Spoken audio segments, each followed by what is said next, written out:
Olá, este é o programa que entrevista os empreendedores de maior sucesso do Brasil. Um momento com certeza inspirador que só vai aumentar a sua vontade de fazer dar certo o seu próprio negócio. A cada semana eu recebo um convidado de um segmento diferente para compartilhar experiências empreendedoras com você. Eu sou Milena Machado e você, quer empreender? Então fique agora aqui comigo.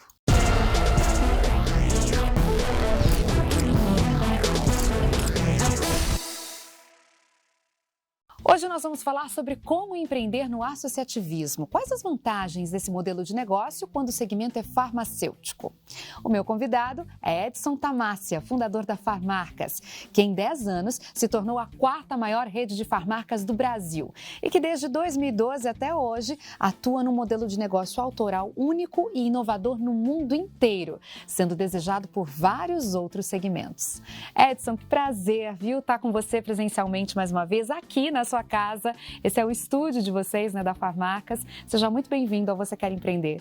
Obrigado, Milena. Obrigado pelo convite. Um prazer enorme dividir aqui essa experiência de vida com vocês, com o nosso público, com quem vai nos ouvir. Prazer enorme mesmo estar aqui. E fazer uma visita aqui, na sede de vocês, em plena Avenida Paulista, é sempre muito inspirador e muito surpreendente, Há alguns anos eu venho visitando vocês e cada vez vocês se acomodam de uma forma diferente, maior, ocupando mais espaço, acolhendo mais áreas, se desenvolvendo bastante. É bem como o modelo de negócio que você criou, é inovador e escalonável e muito acolhedor também. De onde nasce a inovação? Como é que a gente cria alguma coisa, E como é que surgiu essa ideia de fazer um modelo de negócio totalmente diferenciado no segmento de farmácia? Bom, a inovação, acho que ela vem da inquietação. Acho que algumas pessoas, alguns empresários, alguns empreendedores, eu me coloco dentro dessa característica, tem uma inquietação. Existe um mercado estabelecido, um mercado que está aí, um mercado farmacêutico, de varejo farmacêutico, no qual eu atuo, um mercado estável, porque nós somos um setor de essencialidade, um setor que não tem grandes problemas com crises econômicas, porque você está dentro de uma característica de produtos que tem uma dinâmica própria.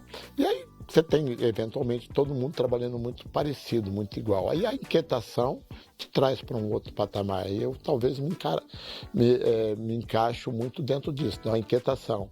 Então, o próprio escritório, a inovação do escritório, a forma de nós recebermos aqui, nós criamos um espaço aqui onde a gente prioriza muito os parceiros, as indústrias, os fornecedores, onde que nós estamos, nós trazemos para cá e a ideia é acolher todo mundo aqui nesse espaço.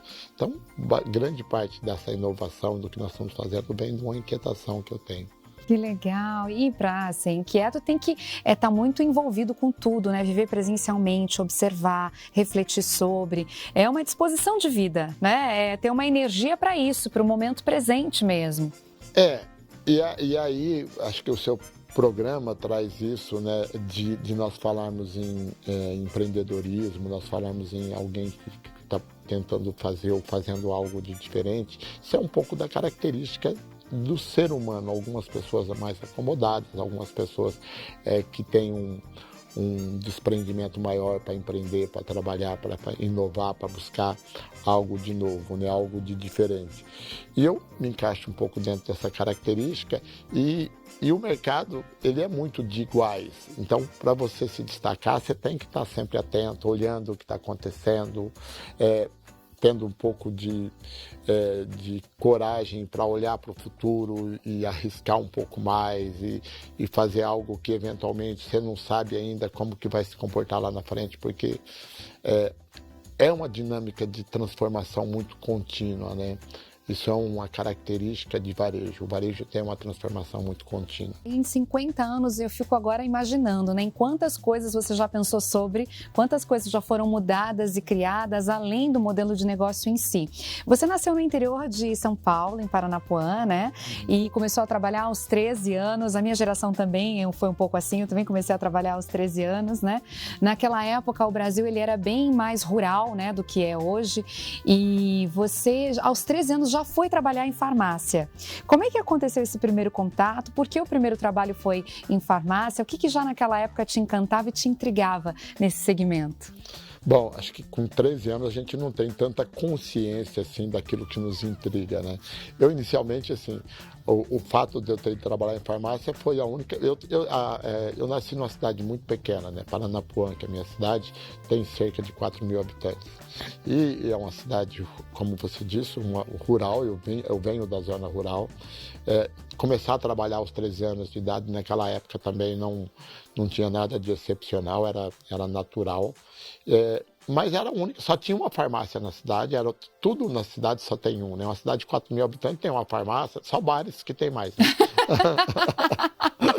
Fica a dica para quem está pensando em quem empreender, hein? Quer dizer que tem mais mercado para bar. Tem mais mercado para bar. Mas é uma farmácia, uma oficina mecânica, um posto de gasolina e assim por diante. E quando eu mudei, saí do sítio que nós viemos para a cidade, a farmácia foi onde que eu consegui emprego. Obviamente, eu não tinha a menor consciência daquilo. É um modelo de negócio totalmente diferente do que nós temos hoje. É um modelo que praticamente não existe mais, né? Onde uma cidade onde você não tinha médico, não tinha acesso a médico, a farmácia fazia uma série de atendimentos, né? Prontos socorros, né? Eu sou de uma geração de farmácia que a gente fazia absolutamente tudo, fazia sutura, fazia todos os procedimentos que é feito em hospital hoje, fazia na farmácia. Você aprendeu pequenininho? Aprendi. Nossa, corajoso! E nem por isso foi ser médico, né? Não. Eu gosto de empreender mesmo, do negócio em si. Mas eu não tinha consciência, mas eu acho que eu tive uma carreira bastante meteórica, assim, nesse sentido, porque por algum motivo eu me destaquei ali e muito rapidamente eu segui novos caminhos e cheguei onde que eu estou aqui hoje. Sim, e aos 13 anos, então, você ainda estava lá na sua cidade natal, aos 16 sua família se mudou para São José do Rio Preto, Isso, né? Exatamente. E você foi seguindo carreira em farmácia, né? Arrumou uma outra farmácia para trabalhar, logo arrumou outra ainda, né? E aos 19 anos já foi promovido a gerente, e aí foi mudar de cidade a trabalho, a convite. Então, obviamente, é óbvio que... E eu acho que, de novo, tem um pouco da característica de você não estar acomodado, de você estar buscando sempre algo diferente para a sua vida. Mas eu estava numa empresa que estava passando por uma transformação no momento certo. Então, eu saí de Paranapuã, fui para São José do Rio Preto, com 16 anos fui trabalhar numa farmácia. E com 18 anos eu fui trabalhar naquilo que era, naquela época, e é hoje ainda, a maior rede de farmácia da América Latina, que é a Drogazil. Hoje a Drogazil é uma outra empresa, é a maior rede de farmácias do Brasil, mas numa fusão com outra rede que é a Raia Drogazil, mas naquela época já era a maior empresa. E já uma empresa com 50 anos de idade, naquela época. E eles tinham um grupo de gerentes muito antigos que vinham de um modelo mais conservador, pessoal com mais idade. E a Drogazil, naquele momento, em 1978, ela passava por uma transformação e buscando um modelo novo de gestão. E o presidente da época, até um amigo meu até hoje, de vez em quando eu me reúno com ele tem um projeto social aqui em São Paulo super legal, o seu Luiz. Ele já não está mais na operação, obviamente. Ele queria dar uma oxigenada e botar uma galera mais jovem para trabalhar, para ser o gerente da loja. E eu fui a primeira experiência da Drogazil. Então, com 19 anos, eu saí de São José do Rio Preto e assumi uma loja em São Carlos. Gente, que experiência promissora, né? Imagine, você imaginava esse futuro para você grandioso, que o seu caminho seria no segmento de farmácias, ou você foi justamente porque era a situação? Eu acredito que até aquele momento, até aos 19 anos de idade, era um processo natural.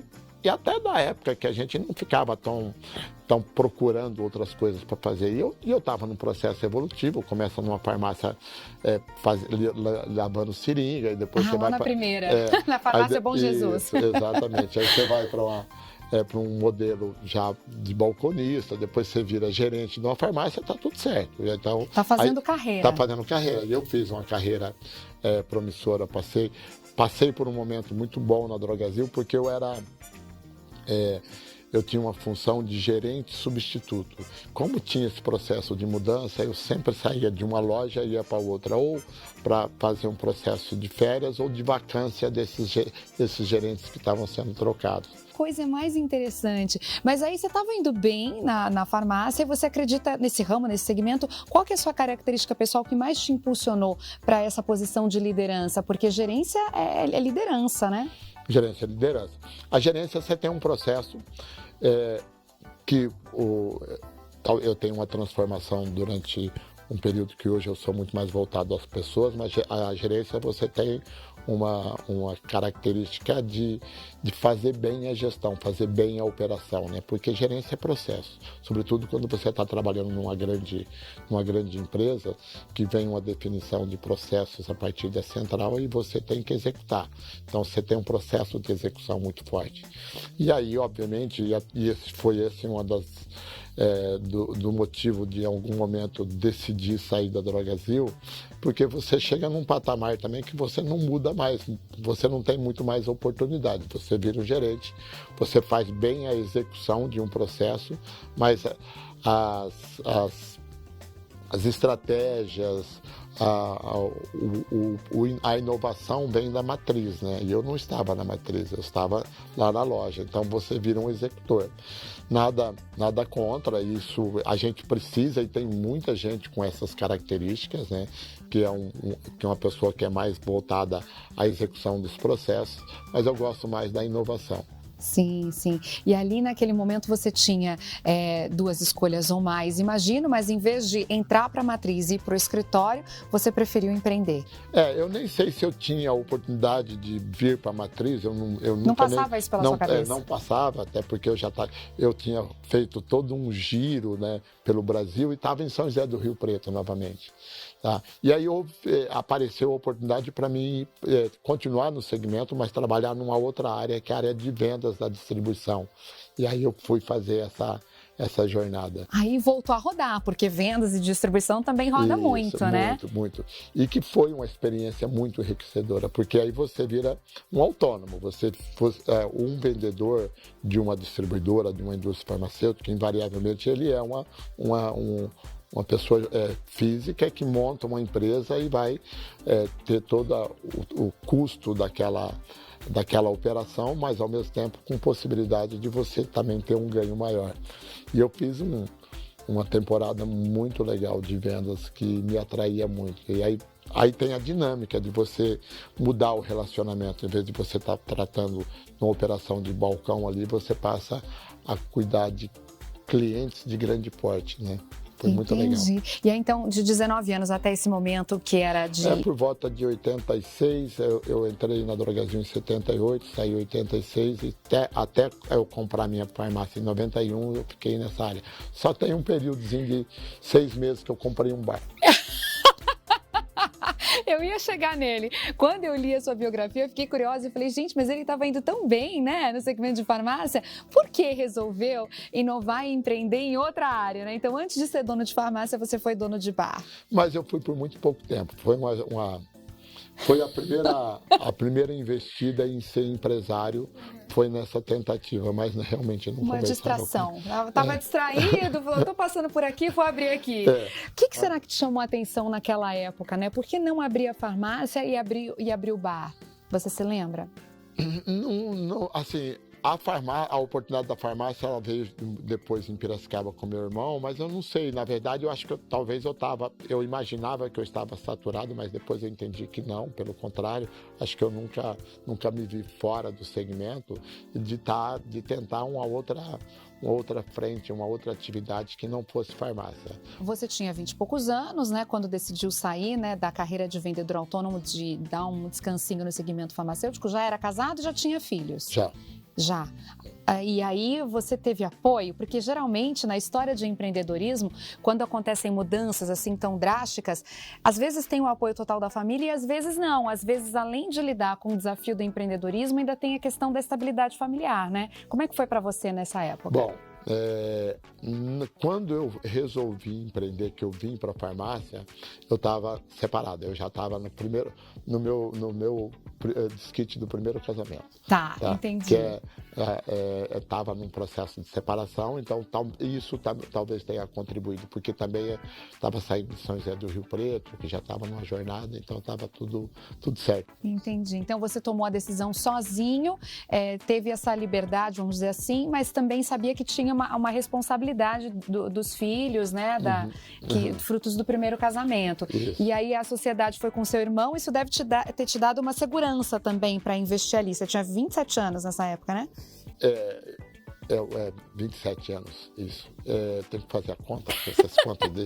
É muita vivência, é muita vida. De qualquer forma, eu era muito jovem. E sim, agora, o que dava segurança? Primeiro, que era um segmento que eu conhecia.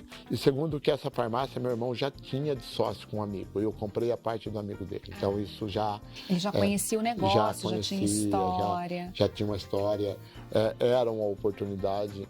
E, então, assim, as coisas foram acontecendo do jeito que precisava acontecer. Tinha uma oportunidade, tinha uma necessidade talvez de eu sair daquele mundo que eu vivia ali naquele momento do final do casamento, mas a minha família continuou morando lá, então minha filha sempre esteve muito próxima, então nunca tivemos problema em relação a isso. Na época era uma filha só que você tinha? Na época era uma filha. A outra filha eu vim ter a partir daqui de São Paulo, quando eu vim para cá. Entendi. Muito bem. E aí, como é que é ter o irmão como sócio, né? Porque o irmão da gente já é sócio da gente na vida, né? Porque é sócio do mesmo pai, da mãe, ou quando são pais diferentes, mas enfim, a gente já tem que dividir muita coisa em sociedade com os irmãos e as brigas acontecem, muitas vezes até por motivos banais. Mas na hora do negócio mesmo, do empreendedorismo, como é que foi estabelecer essa sociedade entre irmãos lá em Piracicaba? Que aí você saiu de São José do Rio Preto e foi para Piracicaba. Tá. Eu acho que é importante talvez a gente pontuar aqui que a sociedade ela é desafiadora em qualquer circunstância, seja com irmão ou não, tá? Ou seja com amigo, seja com qualquer pessoa. A sociedade, para que ela possa funcionar, para que as coisas possam funcionar, é preciso que você tenha clareza de como as coisas vão funcionar e isso seja realmente bem combinado, bem estruturado. Meu irmão é mais velho do que eu, e ele já estava lá. Então, naturalmente, ele era o líder da operação, ele que definia. Eu estava muito mais no dia a dia da execução, mas ele era o líder da operação e eu sempre respeitei isso, tá? Para que as coisas possam funcionar. Porque é um negócio familiar, um negócio pequeno. Se todo mundo manda, se todo mundo faz, se cada um quer fazer de um jeito, acaba que não vai dar certo. E talvez seja por isso que eu comprei a parte do sócio dele, porque quando você não tem isso muito definido, as coisas não funcionam. É preciso, sempre que a gente pense numa sociedade, você tem que aceitar eventualmente ou ser o líder ou aceitar a liderança da outra pessoa. Aceitar ser liderado. Porque não tem como, num negócio pequeno, principalmente, todo mundo ser o líder. Até mesmo num negócio grande, vai ter sempre alguém que está à frente, que é teoricamente ali para que todo mundo que vai aparecer, quem manda. Isso faz parte, não tem como ser diferente. E aí entrar nessa sociedade naquele momento foi algo para você que aconteceu como, né? Você já contou pra gente a sua realidade pessoal, que era o divórcio. Mas e a disponibilidade financeira? Quais foram os acordos em si? Como é que foi aí se lançar para esse empreendedorismo? Não, era um negócio muito pequeno realmente. A farmácia era pequena. Só para você ter uma ideia, sabe o que eu paguei na farmácia? Um consórcio de um carro e uma linha telefônica. Mas valia muito naquela época. As duas coisas valiam muito. Foi muito dinheiro ali. Era um negócio bem pequeno, realmente. E eu tinha uma jornada de ter trabalhado a vida toda, eu ganhava relativamente bem, então não tinha nenhuma grande dificuldade financeira, mas é um negócio pequeno.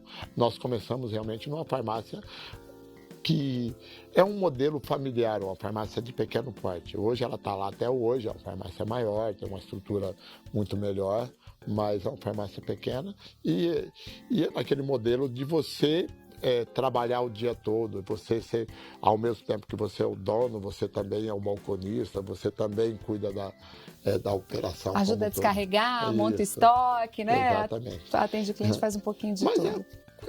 a não ser quando você vem de uma família, você é um herdeiro, invariavelmente quase todo mundo e a grande maioria das empresas bem-sucedidas do Brasil, que hoje é grande, tem um início assim.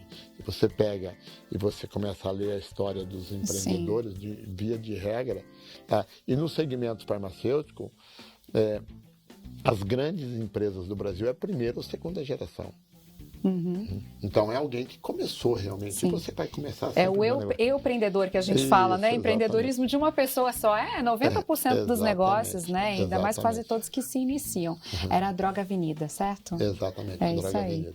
E aí, gente, de uma foi para 4, num piscar de olhos. Mas isso o Edson vai contar pra gente já, depois do intervalo. Não saia daí, o Você Quer Empreender volta já.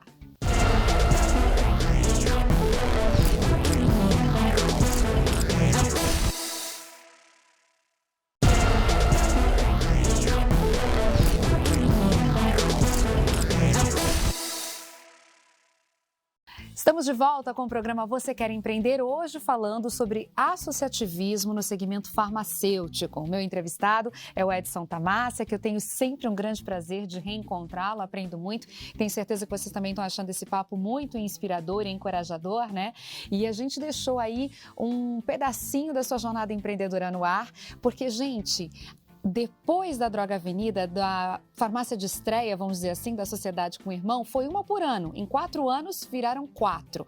Mas se você achou isso intenso e acelerado demais, eu vou te contar já que isso foi só um protótipo. Hoje em dia, a Farmarcas inaugura uma farmácia por dia.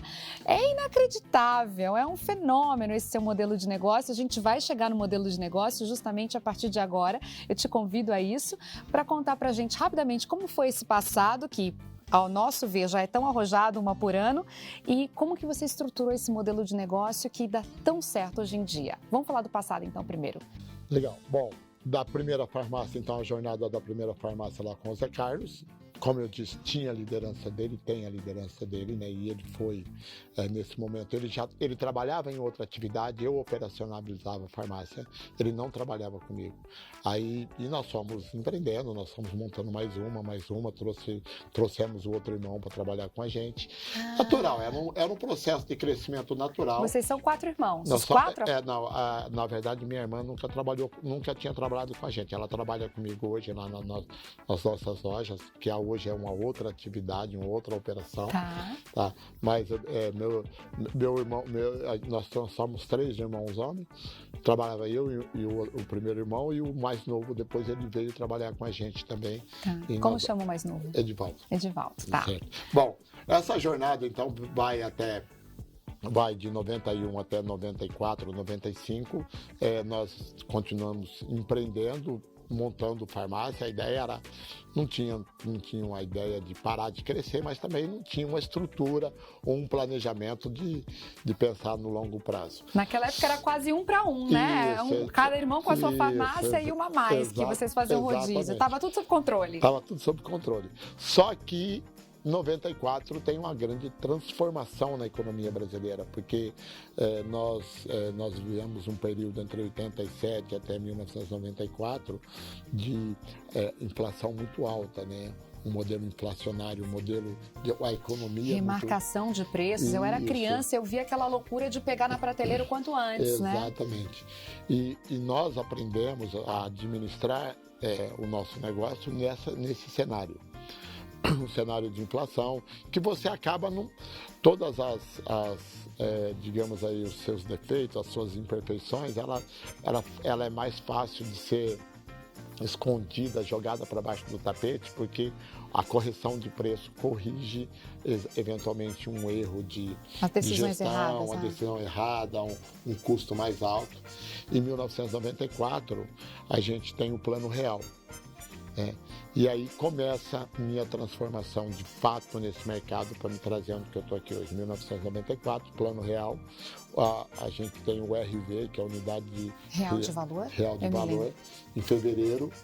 Tinha que fazer a conversão, né? A gente Isso. ia nas lojas, tinha o RV e depois virou o real. Exato. Eu me lembro dessa época. Julho de 94 vem, de fato, o Plano Real, é implementado o Plano Real, e depois, em novembro, nasce o associativismo, que é o modelo que eu atuo hoje, porque o Sebrae, que é precursor dessa metodologia, trouxe para o Brasil essa metodologia advinda do modelo cooperativismo da Europa, principalmente na Alemanha, tem isso muito. Eles trouxeram essa metodologia, a proposta da metodologia. Então, o Sebrae se aproximou das pequenas empresas, propondo esse modelo de você juntar um grupo de empresários, juntar um grupo de empresas do mesmo segmento numa determinada região e transformar isso num negócio como se fosse uma franquia.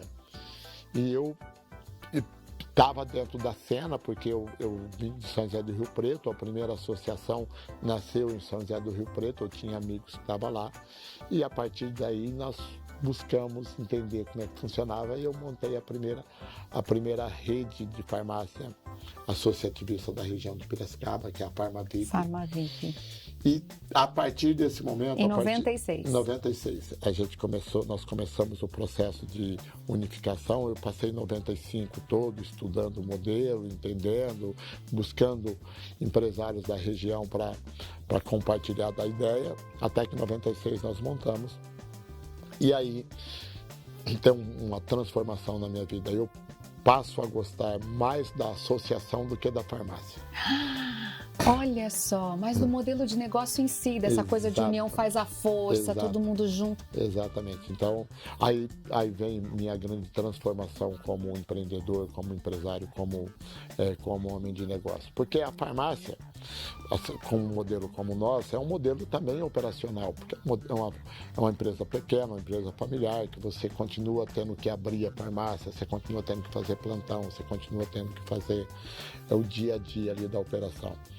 Tudo bem, isso não tem problema nenhum, mas não era de fato aquilo que me deixava feliz. A associação traz horizontes, né, de você planejar, de você olhar coisa de longo prazo, de você passar, você tem lá uma empresa de 500 mil reais e do nada você passa a administrar uma empresa de 10 milhões, que é o grupo todo. Sim. E isso me atraiu muito.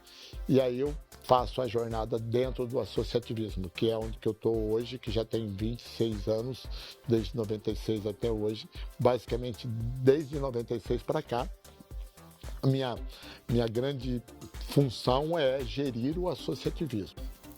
E aí, por que não dar sequência com a Farmavip, né, que você estruturou em 96, e criar em 2012 a Farmarcas? O que aconteceu, então, de 96 até 2012 que você deu essa outra virada?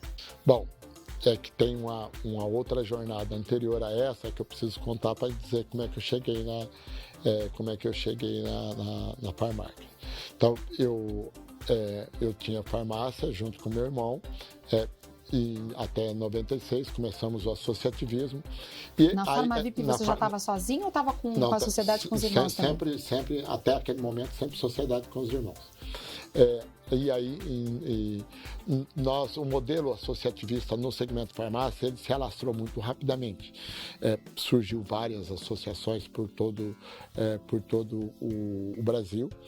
E tem uma história que precisa ser contada, que é o seguinte: são modelos pensados antigamente, que talvez hoje não faça nenhum sentido, mas um dos grandes sonhos nosso, na época que nós começamos, um dos grandes objetivos, não é nem sonho, objetivo, até porque isso acontece hoje, era poder fazer propaganda na televisão.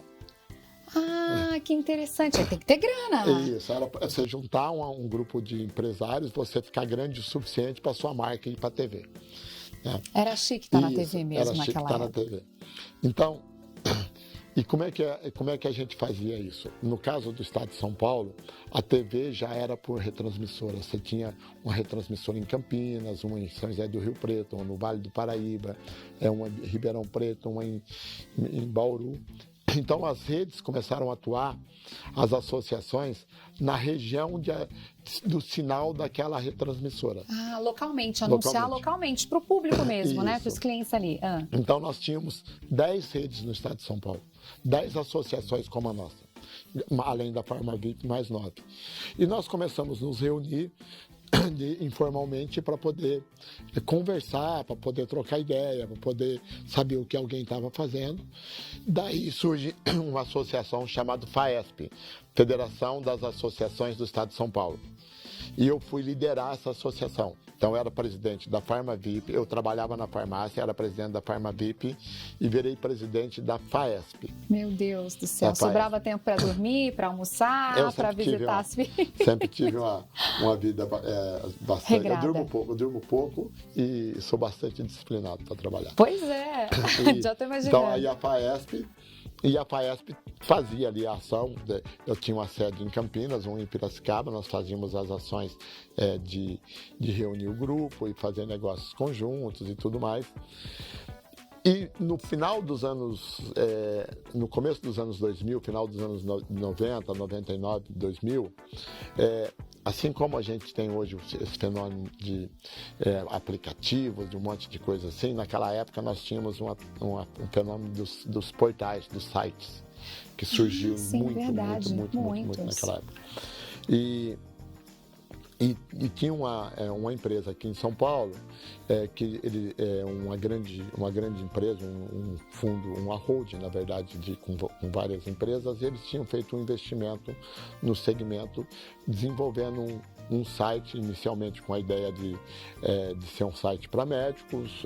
O projeto não deu muito certo, e eles chegaram até mim lá em Piracicaba, me oferecendo a possibilidade da gente fazer uma parceria com as nossas redes da FAESP para que a gente fizesse uma ação que não tem nada a ver com o que realmente eu acreditava, mas eu me encantei um pouco mais pelo executivo que estava à frente, que é a Cláudia, que estava à frente. Falei, vou desenhar um projeto para você, e a gente fez um projeto muito legal, e eu acabei vindo para São Paulo no comecinho dos anos 2000 por causa disso, fazer uma consultoria para eles para poder implementar um processo de aceleração desse portal que chamava Ponte Pharma na época.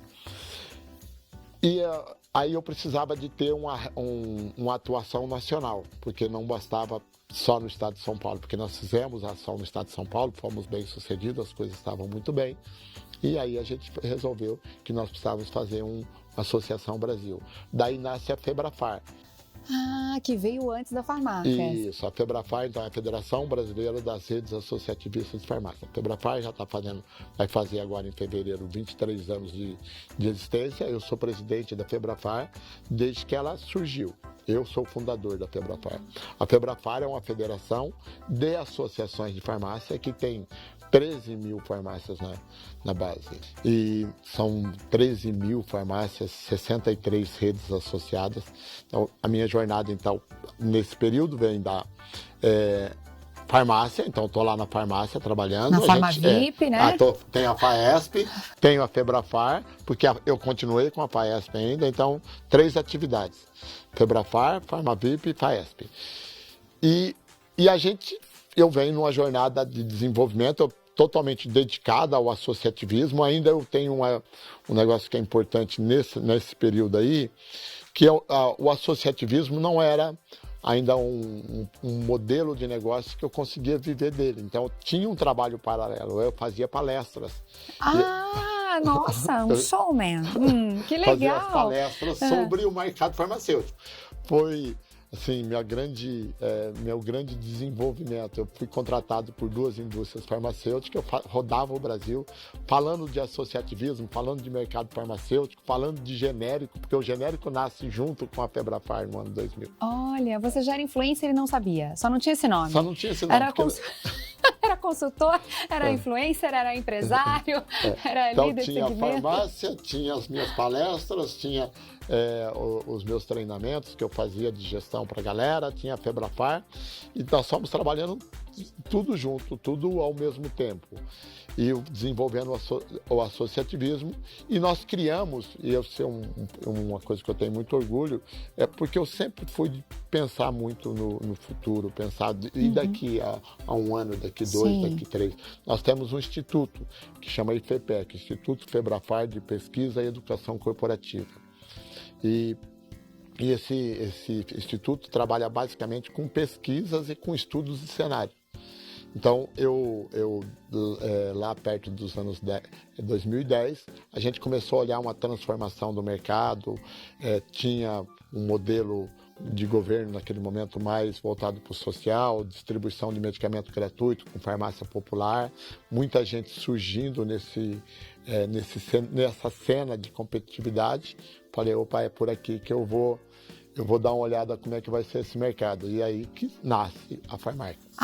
15, 16 anos depois, muito bem. E agora que você vai contar pra gente sobre os pilares da Farmarcas, mas não exatamente agora, é daqui a pouquinho, depois do intervalo. O Você Quer Empreender volta já, continue com a gente, porque esse papo empreendedor aqui ainda não acabou, hein? Até já!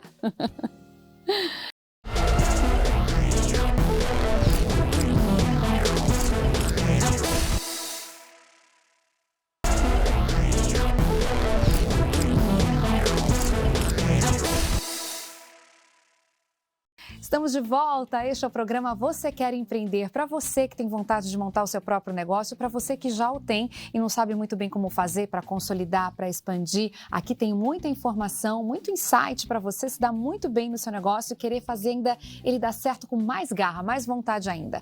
Hoje meu convidado é Edson Tamassia, ele é o fundador da Farmarcas, que em 10 anos se tornou a 4ª maior rede de farmácias do Brasil. Já são 1.400 farmácias ou mais, na verdade, é um fenômeno. A cada dia, gente, ele inaugura uma nova loja e emprega muita gente, são que uns 30 mil funcionários? Aproximadamente 30 mil funcionários. Aqui no escritório nós temos cerca de 380 e mais no Brasil todo na operação 30 mil funcionários. Pois é, e a gente parou no bloco anterior no ano de 2012, né?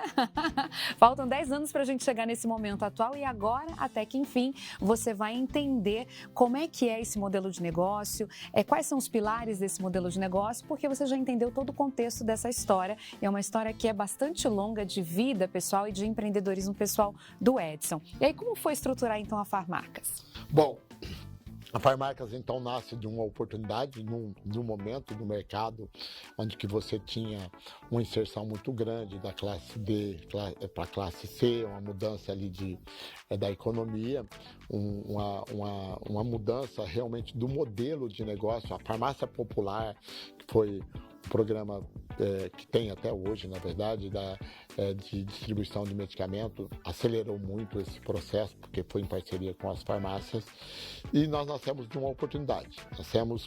Só que eu tinha uma grande vantagem, eu tinha uma bagagem de associativismo, que eu comecei lá em 96, então em 2012 já tinha 18 anos que eu transitava no associativismo. E já conhecia todos os desafios desse modelo de juntar pessoas, de juntar empreendedores, empresários com pensamentos diferentes. Então, como eu ia começar a Farmarcas do zero, nós definimos as regras e falamos, a partir daqui, todo mundo que fizer parte, que embarcar nesse sonho conosco, tem que aceitar as regras que estão impostas. Então, eu comecei um grupo com um pensamento muito igual daquilo que nós queríamos, com um comando central, com a definição de como nós íamos fazer, de como nós íamos trabalhar, quais são as regras, o que nós temos que fazer, tudo estava muito bem definido. Então isso me ajudou muito. Você começa um grupo do zero, mas com bastante regra. E começamos no modelo, e eu acho que esse tem sido a grande assertividade nossa nesses 10 anos. Nós começamos com uma loja em Minas e fomos crescendo, que era um modelo mais popular, um modelo mais voltado para venda só de medicamentos, mais medicamentos genéricos. Só que, olhando para o futuro, nós sabíamos também que esse é um modelo que ele é muito copiável. Porque quando você baseia um negócio muito em preço, o seu concorrente pode ser que você seja uma atração inicial, mas seu concorrente vai aprender muito rapidamente. E aí a gente sabia que esse não era um modelo que ia se sustentar no longo prazo. Então nós começamos no modelo, mas fomos pilotando as transformações ao longo desses 10 anos. Eu sempre digo que se a gente pudesse definir o tamanho da nossa mudança, nós já fizemos um giro de 720 graus, ou seja, nós mudamos pelo menos 2 vezes na totalidade daquilo que era o planejamento inicial. Nossa, e segue dinâmico assim até hoje? Segue, porque o próprio mercado tem essa dinâmica, né? O varejo tem essa dinâmica e a tecnologia cada vez mais presente no dia a dia também traz essa dinâmica. E a pandemia também trouxe uma transformação muito grande no comportamento, nas escolhas. Olhando para a foto, pegando de 10 anos atrás e trazendo para hoje, eu diria que menos de 50% de quem era relevante naquele momento existe hoje como empresário. Então, porque a pessoa parou no tempo, vamos dizer assim, né? Esse é um grande desafio de empreender. Normalmente, quando você está fazendo sucesso, que talvez seja aquele momento de você mudar para um outro modelo, as pessoas têm dificuldade. Como é que eu abandono um modelo que está dando certo? Ou quando você começa a ficar muito grande, assim, as mudanças são mais paquidérmicas, mais lentas, né? Então, você tem que ter coragem realmente de propor novas metodologias, novos jeitos de fazer. Então, a primeira grande transformação nossa vem do tamanho de loja e do mix de produto. Então, nós entendemos em algum momento que um modelo de farmácia, mesmo que ela tivesse um preço muito competitivo, mas que não tivesse um mix completo, que não fosse uma farmácia com um layout agradável, um layout que chamasse atenção, não ia funcionar no longo prazo. Porque todo mundo começou a montar uma farmácia muito parecida com a nossa. E como é que você continua competindo naquele formato? Então, nós mudamos.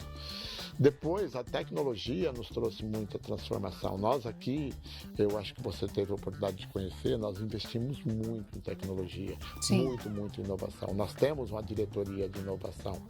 Tá? Nós temos uma diretoria pensando em usar melhor os dados. A Febrafar, e por consequência a farmácia, nós temos o maior programa de fidelidade hoje do Brasil, que a gente consegue entender o consumidor, entender o hábito, entender o formato de compra. Nós temos hoje na nossa base de Febrafar 48 milhões de consumidores no nosso programa. Nossa, é muita gente comprando com vocês. A Farmarcas tem mais de 10 milhões de consumidores na nossa base.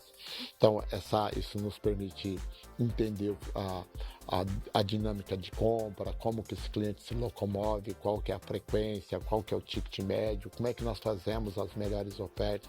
E aí, a partir dessa gestão centralizada aqui, você tem dados para tomar as melhores decisões. E orientar também o próprio segmento produtor, né? As farmacêuticas, né? Exato. E esse talvez tenha sido o meu grande legado. Eu sempre entendi que para que a gente tivesse sucesso, todo mundo que está no negócio tem que ganhar. Então, nós temos uma relação muito, muito cordial com os fornecedores, com a indústria, com a distribuição, com os prestadores de serviço, ajudando a dinâmica do mercado, da evolução, de entender o que é bom para todo mundo.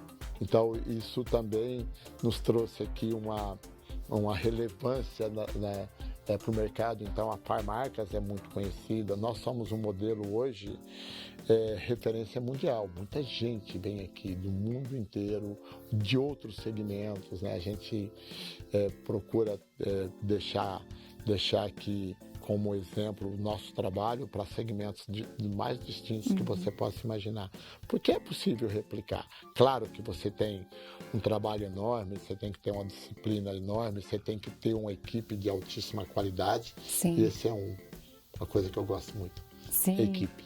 Sim, sim, você escolhe muito bem e sabe incentivar, sabe criar um ambiente para as pessoas se sentirem muito bem, acolhidas e ganharem junto com você, que é exatamente aquilo que você comentou com a gente no outro bloco, que o que mais tinha te chamado a atenção no associativismo era isso, essa coisa de estar todo mundo junto, né? Falando em pilares da Farmarcas, você já explicou para a gente então sobre esse poder que ganha então, né, esse grupo com tantos consumidores ali comprando, que isso direciona inclusive a indústria farmacêutica na produção. Eu fico imaginando, facilita a batalha do preço, né, uma compra melhor, né? A distribuição também facilita. Que mais que essa questão da tecnologia, ter um estúdio como esse aqui que é tão bem equipado, gente, é tão bonito e tão versátil, isso também ajuda, acredito eu, no treinamento, na capacitação, principalmente depois desse ensaio aí de isolamento que a gente teve na pandemia, do trabalho remoto, né? São quantos pilares, mais ou menos, na verdade, quantos pilares de fato vocês estruturam a Farmarcas? O que é mais importante ou mais desafiador, vamos dizer? A gente tem 4 pilares e eu costumo dizer que todos eles têm importâncias semelhantes. Então, se a gente fosse pegar um 100%, seria 25 para cada um. Que é comprar bem, administrar com efetividade, vender mais e aprender e inovar sempre.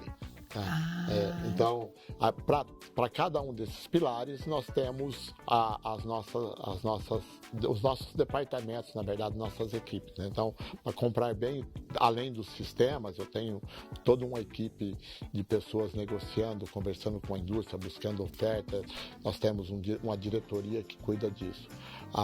Administrar com efetividade, a gente tem uma equipe enorme que acompanha o dia a dia da farmácia, olha como é que estão os indicadores, olha os números, olha os processos, entende o que é melhoria, implementa as melhorias, cuida da precificação.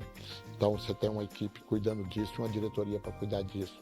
Para vender mais, a gente tem diversos fatores. Tem a competitividade do preço, tem o nosso entendimento em relação ao mercado da competitividade, mas tem uma equipe de marketing, tem uma equipe de... O mix de produtos, que você já falou, né? O design das lojas, né? Por trás de tudo isso tem uma tecnologia, tem dados. Nós somos uma empresa hoje com absolutamente dados de todo o processo de compra, de venda, da movimentação do consumidor, então tudo isso está aqui dentro, né? E aí vender mais são diversos fatores, mas a gente tem um marketing muito forte, um trabalho de marketing digital muito forte, então tem demais. E o aprender e inovar, ela é da nossa natureza, porque se aprende todos os dias, né, visitando uma outra farmácia, olhando o concorrente, olhando um outro segmento, conversando com os seus pares. A gente aprende muito com os nossos associados, porque lá na prática, lá no dia a dia, você entende a prática, entende o que está acontecendo. Nós temos um programa, na verdade, chamado Brasil Profundo, que a gente pega uma parte da equipe, põe no avião e vamos lá visitar a farmácia para entender o que ele está fazendo. De quanto em quanto tempo? Cada 2 meses tem uma visita dessa. Então, por exemplo, ontem, essa semana agora, nós inauguramos a primeira farmácia com drive-thru lá no interior do Mato Grosso. Então, nós vamos lá olhar esse drive-thru, como é que funciona, como é que faz o atendimento, para entender de fato e entender de que forma eu replico isso para todo o Brasil. Então, às vezes, pilota individualmente, né, em casos isolados e depois expande. Tem quase tudo que nós temos aqui, de alguma forma, ele se inicia em algum lugar, a gente olha e fala, opa, isso aqui funciona, vamos colocar em todo lugar. E a gente traz para dentro, coloca a tecnologia, coloca a nossa equipe para pensar e replicar. Mas sempre tem um associado, um empresário, que ele serve de referência para nós, para poder fazer as ações. Entendi. E aí, nesse caminho, quando você fala assim que todos ganham, né, e mostra essa força, eu me lembrei aqui de um reconhecimento recente que vocês tiveram, que foi o prêmio GPTW, Great Place to Work, de melhor empresa para se trabalhar no segmento de saúde, né? Isso, essencialmente, vamos dizer assim, separadamente, não está nos pilares, mas está em cada um deles, né? Se a gente for pensar bem... Não está no pilar, mas está no planejamento. engajamento no objetivo estratégico. Então, nós somos, pelo 3º ano consecutivo, a melhor empresa para trabalhar no setor de saúde. E no nosso objetivo estratégico isso está definido e tem todo um plano de ação interno para isso. Então, vocês pensam nisso todo dia? Tomam ações, decisões pensando nisso? Todos os dias. Nós temos uma equipe para cuidar disso. Nós aplicamos semestralmente pesquisas com a nossa equipe para saber onde nós precisamos melhorar, porque eu, de fato, acredito que a partir do momento que nós temos uma equipe de alta performance, nós vamos entregar um serviço de alta performance. Porque alguém que está lá do outro lado, que é um empresário, que acreditou na gente, que pegou o dinheiro dele, às vezes a economia da vida toda, e foi lá e colocou uma farmácia. Como foi o seu caso no passado, né? O consórcio do carro, a linha telefônica. Exatamente. Ele acreditou na gente, ele acreditou que eu ia devolver para ele. Então, eu tenho essa obrigação, eu tenho a obrigação de devolver para ele um serviço de qualidade para que ele ganhe dinheiro, porque ele acreditou em mim. Ele veio aqui, olhou e eu prometi para ele que eu ia ajudá-lo. Então, eu tenho que entregar isso e eu só entrego se eu tiver uma equipe para isso. Muito bem. E o próximo passo do Edson? Eu continuo por aqui. Gosta mesmo do que faz, respira isso, né? Na verdade, eu tenho um grande objetivo. Primeiro, é continuar cuidando da equipe como eu cuido e continuar sendo a melhor empresa para se trabalhar. E eu gostaria muito, tenho muito desejo mesmo de replicar o que eu faço para todos os outros segmentos. Eu acho que essa seria uma grande solução para o Brasil. Ter mais associações, ter mais associativismo, ter mais pessoas desenvolvendo e fazendo isso que eu faço em outros segmentos. Tenho contribuído ao longo do tempo com vários outros segmentos, mas eu acho que a gente poderia ter mais empresas olhando para isso. Muito bem. Nossa, Edson, é um prazer. Obrigada por nos receber aqui na sua sede, em plena Avenida Paulista. Repito, é um estúdio muito moderno, equipado, muito versátil. Toda a equipe é maravilhosa, muito comprometida. Para mim foi uma experiência muito positiva estar aqui. Te agradeço e quero te parabenizar mais uma vez. Sempre falo isso para você. É mais do que um aprendizado estar com você, é uma inspiração, é também uma lição de encorajamento. Eu tenho certeza que você que está assistindo a gente sentiu tudo isso, que é o que eu sinto pessoalmente sempre que tenho a oportunidade de conviver com você. Então, só posso te desejar mais sonhos para você realizar, porque você sabe realizar. Mais realizações com muito sucesso, que também sucesso você sabe fazer. Parabéns e obrigada, viu? Obrigado, Mirena. Obrigado mesmo. Continua à disposição. O estúdio continua à sua disposição. Vem gravar aqui com outros empreendedores. Vamos vir. Eu adorei. Vou trazer mais convidados, então. Legal. Obrigada, foi um prazer. Viu só? Você que quer empreender está assistindo ao programa certo. E quem já empreende também. Porque, gente, eu sempre falo isso. Conhecer uma história de sucesso como essa linda jornada empreendedora que o Edson acabou de contar pra gente pode mudar a sua jornada empreendedora. Por isso que na próxima semana eu trago mais um convidado inspirador para você, hein? Não te conto. É surpresa, eu só espero você. Até lá!